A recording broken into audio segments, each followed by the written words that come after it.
Over the fence. Luke loved to kick his ball around the yard. He tried to be careful not to kick the ball where his mum didn't want it, like into the washing or over the fence. Sometimes Luke wished he had a friend to play with. Luke's sister Emily didn't like kicking a ball. She wanted to play with her dolls. Luke's little brother Ben loved kicking a ball, but he wasn't very good at it.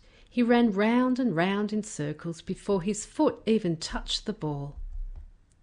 One Saturday, when Luke carried his ball into the yard, he saw a very big truck over the fence. It was full of boxes and all kinds of chairs and tables. Some men were carrying things out of the truck into the house next door. Luke dropped his ball and ran inside to ask his dad what was happening. Dad told him that some people were moving into the house next door. "Do they have a boy who is as old as me and likes to kick a ball?" asked Luke excitedly. "Well, they do have a boy, but I don't know how old he is, and I don't know if he likes kicking a ball. When the truck is finished unloading, we'll go next door and say hello. Then we'll find out," said Luke's dad. Luke stood at his window, watching more and more boxes come out of the truck and hoping that soon they would be finished.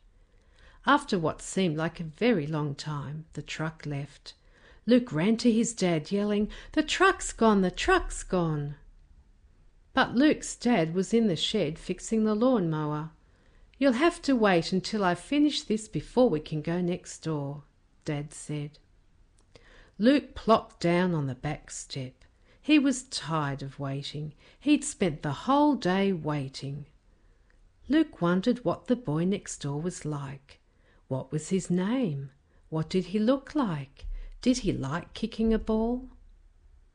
After a while, Luke went back to his dad. "I'm tired of waiting.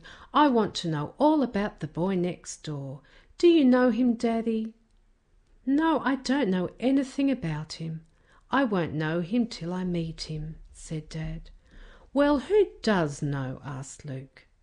"His family, his friends from where he used to live, and of course God. God knows him very well," said Dad. "How does God know him?" asked Luke. "God made him," said Dad. "So God knows the boy next door very, very well.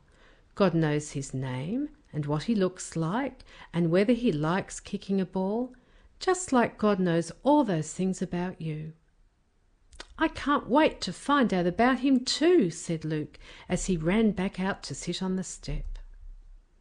It wasn't long before Luke heard a voice calling over the fence. All Luke could see was some fingers and a hand waving. "Hello," said the voice. Luke found a box to stand on so he could see who was on the other side of the fence. "Hello," said Luke. "Hello," said a boy who was about as tall as Luke. "My name's Thomas Elliot Morrison." "That's a very long name. I'm Luke." "Hello, Luke." "Do you like kicking a ball around the backyard?" asked Luke in a hurry to find out the answer.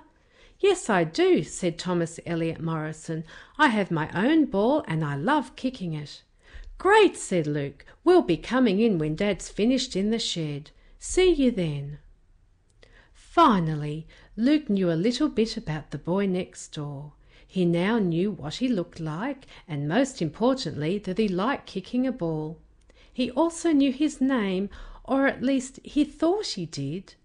But as Luke ran to tell his dad about the boy next door, he realized that he had forgotten the boy's name.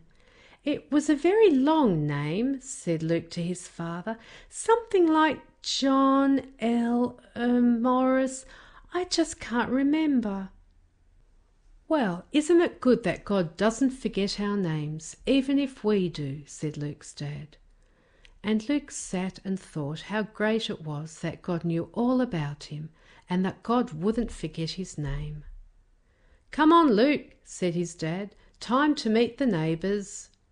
And with his ball under his arm and holding his dad's hand, Luke went next door to meet Thomas Elliot Morrison.